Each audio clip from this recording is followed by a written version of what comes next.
Welcome to a deep dive into something I think we've all thought about, at some point.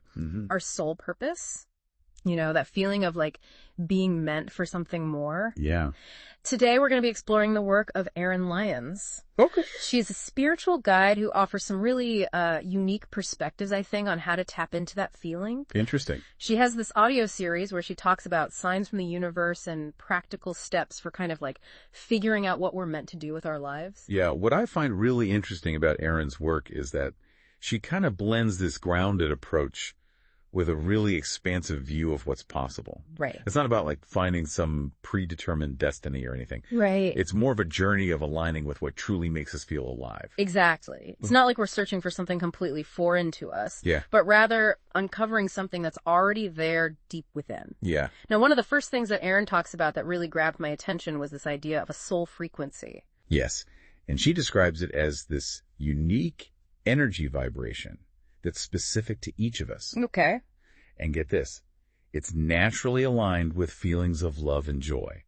Interesting. It's not something we have to like force or struggle to find, Right. but rather something we tap into. So how do we even begin to sense this soul frequency? Right. Because it sounds kind of abstract. Well, Erin believes that our soul frequency often expresses itself through recurring themes and patterns in our lives. Okay. Think about those things that you're like naturally drawn to, those activities that consistently pop up, even if they're not part of your like daily routine or career. Okay. Those could be hints, little whispers from your soul frequency, Interesting. guiding you towards what might bring a sense of purpose. So let's say someone is really drawn to videography. Okay. They might constantly be thinking about film techniques, or maybe they doodle movie scenes, or they love capturing like everyday moments with their phone camera. It sounds like Erin would say these aren't just random hobbies, but potential signs pointing towards something deeper. Exactly. Yeah. And it's important to not dismiss these interests as insignificant, even if they seem small. Right. They can be valuable clues in this journey of self-discovery. Yeah. What's important is to pay attention and notice what consistently sparks your curiosity and brings you joy. That reminds me of something I've always been drawn to, even outside of, podcasting, Yeah. writing. Oh, yeah. I could get completely lost in writing a story, even if no one else ever read it. I think that is what they call a flow state, that feeling of being completely absorbed and energized by an activity. Have you ever experienced that? Absolutely. And the concept of flow state is actually closely tied to the idea of purpose. Okay. Mihaly Csikszentmihalyi, a psychologist who pioneered research on flow, Okay. describes it as a state of complete absorption in an activity where you kind of lose track of time and you feel this sense of effortless concentration. It's characterized by clear goals, immediate feedback, and a balance between the challenge of the activity and your skill level. So finding flow in an activity could be a sign that it's aligning with your soul frequency and potentially your purpose. Right. And what's fascinating is that when we're in flow, we're often tapping into those feelings of love and joy that Erin associates with our soul frequency. Nah. It's like those activities, even if they're challenging, bring us a sense of deep satisfaction and fulfillment. They energize us rather than drain us. Okay, so we've identified activities that bring us into flow. But how do we know which ones to pursue further? Erin suggests using love as our guide. But of course, she's not talking about romantic love. Exactly. It's more about a deep sense of joy, satisfaction, and connection to the activity itself. Imagine asking yourself, what would I do even if I wasn't getting paid for it? Right. If the answer still brings a resounding yes, that could be a strong indicator that you're on the right track. It's like that thing people say about finding a job you love and you'll never work a day in your life. But that makes me wonder if some people might feel pressured to find a career that perfectly aligns with their passions, even if it's not practical at this point in their lives. That's a valid concern, and it's important to remember that finding your soul purpose isn't always about making a drastic career change. Right. Erin emphasizes that sometimes it's about finding ways to integrate those passions into your existing life, or even shifting your perspective on what spiritual work looks like. Okay. More on that later. But first, I think we should talk about the importance of taking action. Okay. Because simply waiting for a sign or daydreaming about our passions isn't enough. That's so true. It's one thing to identify those things that bring us joy, and quite another to actually do something about them. Yeah. So how does Erin suggest we approach this action piece? Well, she doesn't believe in forcing our purpose to manifest.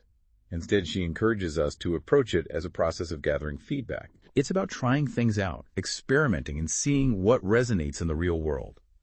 Think of it as a process of elimination, helping you clarify what truly energizes you and what leaves you feeling uninspired. So it's not about needing to have it all figured out right away, but rather taking those initial steps and seeing where they lead. It's a relief, actually, to hear it framed that way because it takes the pressure off needing to make some big life-altering decision right this second. Exactly. Huh. Even small steps can provide valuable insights. Okay. Let's say someone is drawn to baking, for example. They could start by trying new recipes at home, maybe taking a local baking class, or even volunteering at a bakery just to get a feel for the environment. These don't have to be grand gestures, just opportunities to dip their toes in and gather information. And each experience, whether it's a success or what they perceive as a failure, provides valuable feedback, right? It helps them refine their understanding of themselves and their soul's unique path. Precisely.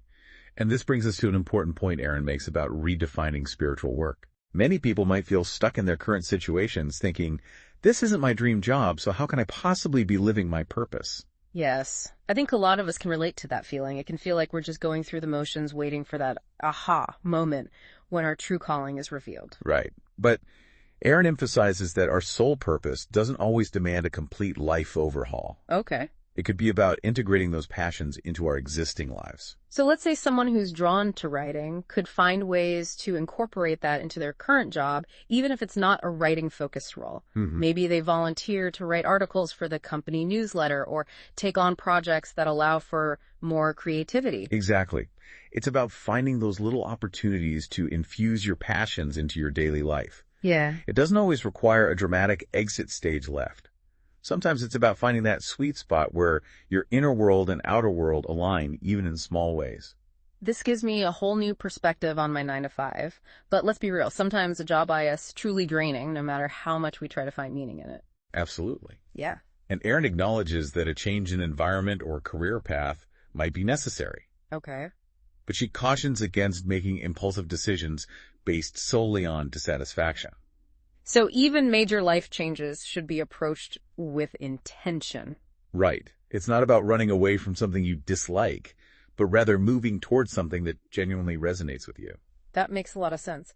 But how do we know when it's time to make a move? I know you mentioned Erin talks about synchronicities, and I've always been fascinated by those. It's like the universe is sending us little winks and nudges along the way. Hey, those seemingly coincidental events that might actually be guiding us in the right direction. Right. Erin suggests that these synchronicities can be powerful signs and confirmations that we're on the right track. I often brush off these little coincidences as just random happenings, but what if they're actually the universe trying to communicate with us? That's exactly what Erin believes. She recommends keeping a journal to track these events and noticing any patterns or recurring themes. The more we open ourselves to these signs, the more we'll start to see them everywhere.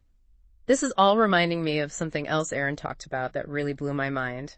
How seemingly unrelated interests or hobbies could actually be threads that, when woven together, create a beautiful expression of our soul's purpose. Yeah. Like, instead of trying to compartmentalize our interests, we can explore how they might connect in unexpected ways. Exactly. It's like looking at the back of a tapestry where all the threads seem tangled and chaotic. But when you flip it over, you see this stunning, intricate design. It's all connected. So someone who loves gardening and teaching might discover that those passions converge in creating a community garden where they can share their knowledge and nurture both plants and people. Precisely. Or someone passionate about music and technology might find fulfillment in developing new music software or creating innovative instruments. The key is to stay curious and open to experimentation, allowing yourself to uncover surprising and fulfilling ways to integrate your diverse interests. This challenges the idea that our soul purpose has to fit into one neat little box. And it also challenges the idea that our soul purpose has to be about achieving some traditional definition of success. Absolutely.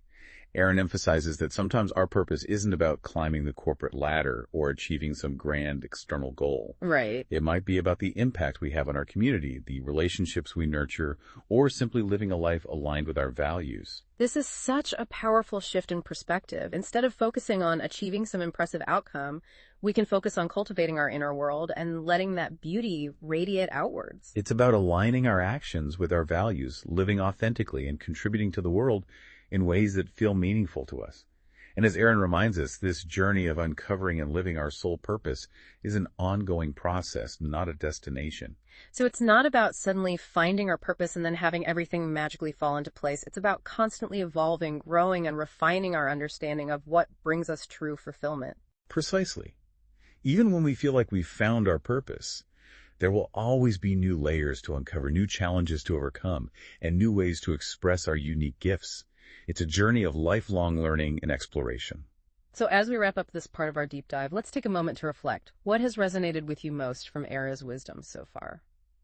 I think what really stands out for me is this idea of trusting the process. The journey of uncovering our purpose can be messy and uncertain, but there's beauty in embracing that uncertainty. Absolutely. It's a reminder to be gentle with ourselves, celebrate the small victories, and have faith that even the twists and turns are part of a larger unfolding design. And that even when we feel lost or confused, our soul is always guiding us, whispering its wisdom through recurring themes, synchronicities, and the whispers of our own hearts. It's like we have this inner compass, and if we learn to listen to its subtle signals, we can navigate the path of our soul's purpose with more confidence. That's a beautiful way to put it.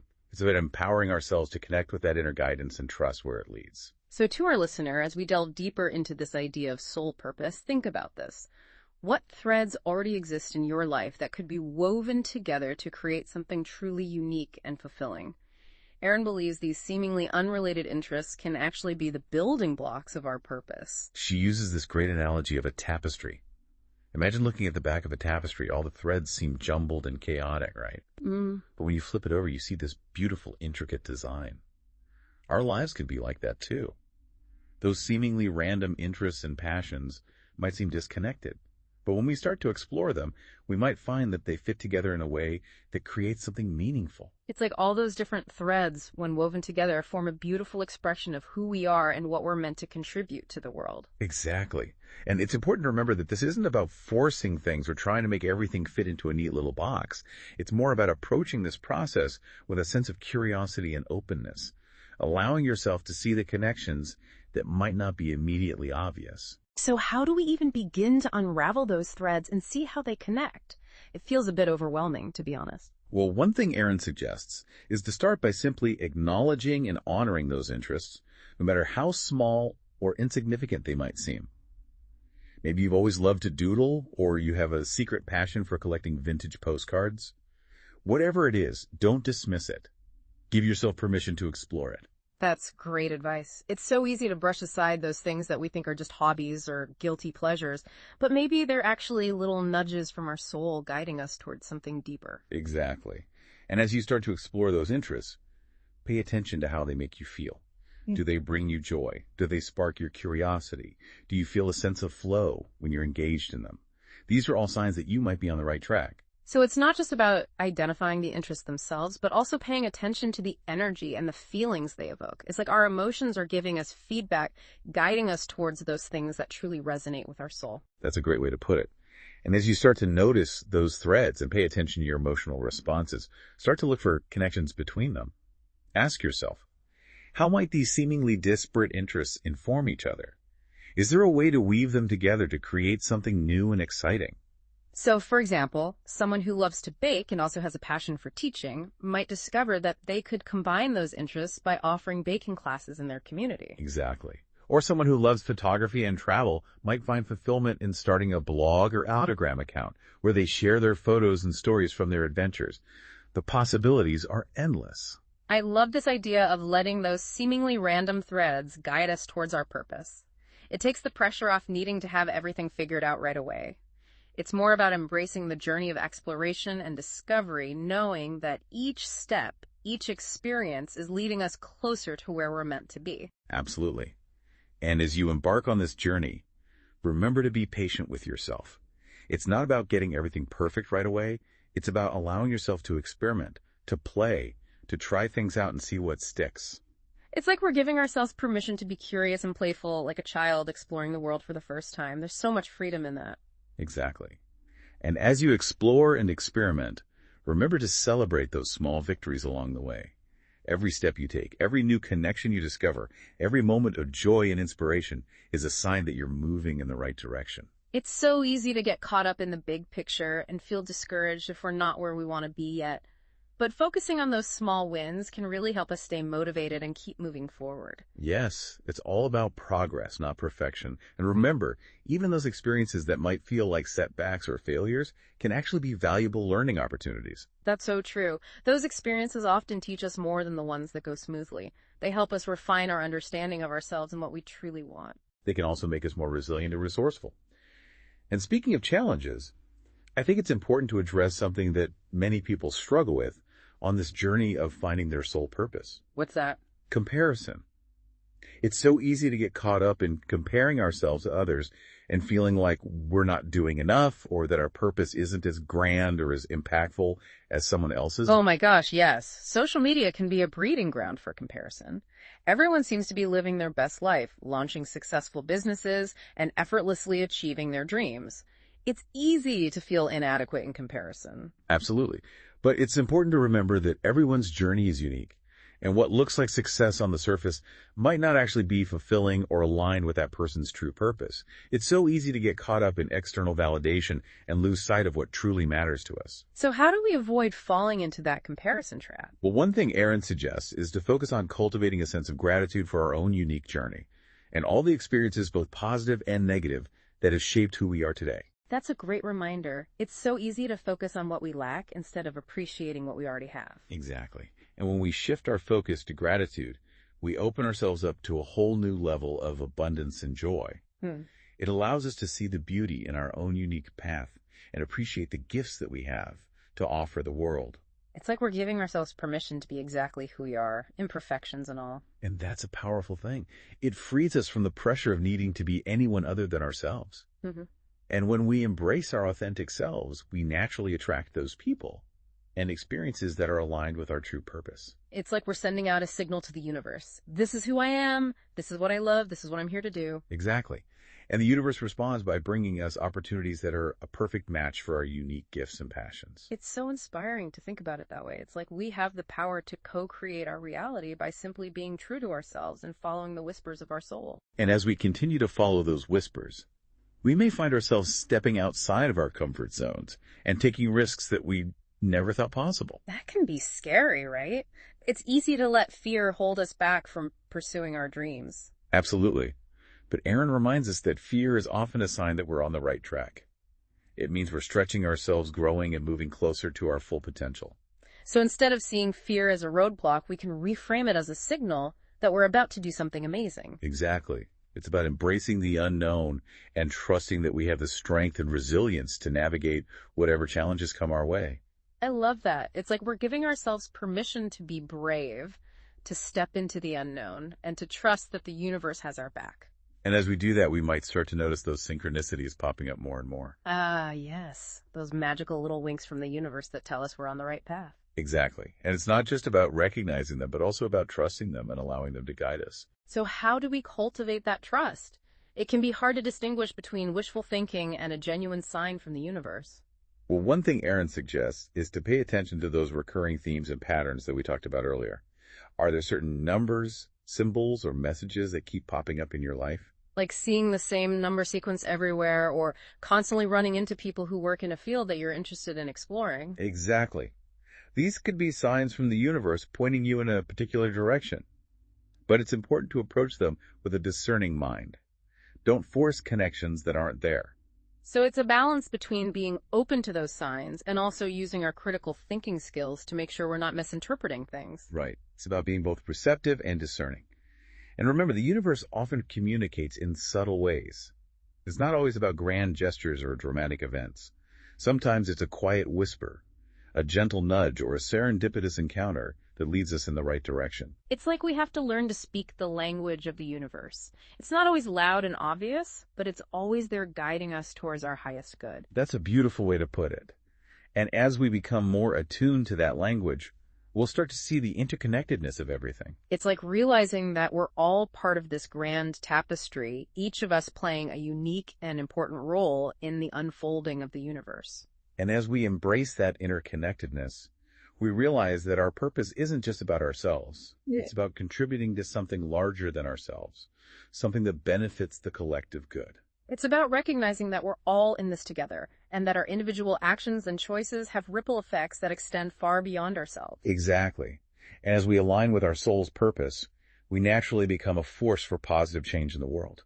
So it's not just about finding personal fulfillment, but also about making a difference, about leaving the world a better place than we found it. That's a beautiful way to think about it. It's about recognizing that we all have something unique and valuable to contribute. And that even the smallest actions, when done with love and intention, can have a profound impact on the world around us. Absolutely. It's been so insightful to dive into this concept of soul purpose with you. I feel like I'm starting to see the world in a whole new light. Me too. It's always inspiring to explore these ideas and see how they connect to our everyday lives. So as we wrap up this part of our deep dive, I think it's important to acknowledge that this journey of finding and living our soul purpose isn't always easy. There will be challenges, setbacks, and moments of doubt along the way. That's so true. Mm-hmm. But it's in those challenging moments that we often discover our greatest strength and resilience. And it's important to remember that we don't have to do this alone. There are resources, mentors, and communities that can support us on this journey. Yes. And sometimes all it takes is reaching out and asking for help. So to our listener, if you're feeling lost or discouraged on this path, know that you're not alone. There are people who understand what you're going through and who can offer guidance and support. And remember, the journey itself is just as important as the destination. It's in the exploration, the experimentation, and the moments of self-discovery that we truly come alive. So embrace the uncertainty, trust the process, and keep following those whispers of your soul. You never know where they might lead you. It feels like we've covered so much, but it also kind of feels like we're just scratching the surface of this whole soul purpose thing. Yeah, that's true. So where do we go from here? What are some practical steps our listener can take to start integrating these insights into their own life? I think first it's important to acknowledge that there's no one-size-fits-all approach when it comes to finding your soul purpose. Right. What works for one person might not work for another. Yeah. It's a process of experimentation, self-reflection, and most importantly, trusting your own inner guidance. So it's not about following some rigid formula or checklist, but rather finding what feels authentic and aligned for you. Exactly. Yeah. And that might mean trying different things, stepping outside of your comfort zone, and even embracing those moments of uncertainty and discomfort. Mm-hmm. Because sometimes it's in those messy, unpredictable moments that we discover the most about ourselves. Okay, so no magic formulas. Got it. Yeah. But what about those people who are feeling stuck or lost? What advice would Erin give to someone who's struggling to even identify those threads of interest or passion that we talked about earlier? Well, Erin emphasizes that sometimes it's not about actively searching for your purpose, but rather about creating space for it to reveal itself. Okay. She suggests things like meditation journaling, spending time in nature, or engaging in creative activities that allow you to kind of quiet the mind and tap into your intuition. So it's about quieting the inner critic and creating space for those whispers of inspiration and insight to emerge. Exactly. It's about cultivating a sense of receptivity and openness rather than forcing things to happen. Yeah. And remember, sometimes our purpose isn't something we find, but rather something that finds us. That's a really beautiful way to think about it. It takes the pressure off, doesn't it? It's like we can relax into the process knowing that the universe has our back. Yeah, definitely. Yeah. And as we create space for our purpose to unfold, it's also important to pay attention to those synchronicities and signs that we talked about earlier. They can be powerful confirmations that we're on the right track. So those seemingly random coincidences might actually be little nudges from the universe guiding us towards our destiny. Precisely. Yeah. And it's not just about noticing them, but also about trusting them and allowing them to lead us where we need to go. Okay, so we're paying attention to synchronicities, we're quieting our minds, and we're open to experimenting with different things. What else can our listener do to nurture this sense of purpose in their life? One practice that Erin recommends is to surround yourself with people who inspire you and support your growth. Yeah. Find mentors, join communities, and connect with people who are passionate about living a purpose-driven life. Because their energy and enthusiasm can be contagious. That's so important. It's like having a cheerleading squad for your soul. Totally. And on the flip side, it's also important to be mindful of the people and environments that drain your energy or make you feel discouraged. Sometimes we need to create healthy boundaries to protect our own well-being and stay focused on our path. That's a great reminder. Sometimes we need to let go of relationships or situations that no longer serve us, even if it's difficult. Exactly. And as you cultivate those supportive relationships and create those healthy boundaries, remember to celebrate your progress along the way. Acknowledge your wins, no matter how small they might seem, And give yourself credit for the effort you're putting in. Because every step forward, every act of courage, every moment of inspiration is a victory worth celebrating. It is. And those celebrations, no matter how big or small, help to keep us motivated and inspired on this journey. So we wrap up this deep dive into the world of soul purpose. I think it's safe to say that it's not about achieving some grand destination, but rather about embracing the journey itself. It's about showing up every day with a sense of curiosity, compassion, and a willingness to learn and grow. It's about trusting that we are exactly where we need to be in this moment, and that the universe is always conspiring to support us and living a life that is both meaningful and fulfilling. And it's about recognizing that each of us has a unique and valuable gift, to offer the world a gift that only we can bring to life. So to our listener, we encourage you to embrace your journey, explore your passions, and trust the whispers of your soul. You never know what incredible adventures await. And remember, the world needs your unique gifts and talents. So shine brightly and let your light illuminate the path for others. That's it for this deep dive into soul purpose. Until next time, keep seeking, keep exploring, and keep shining.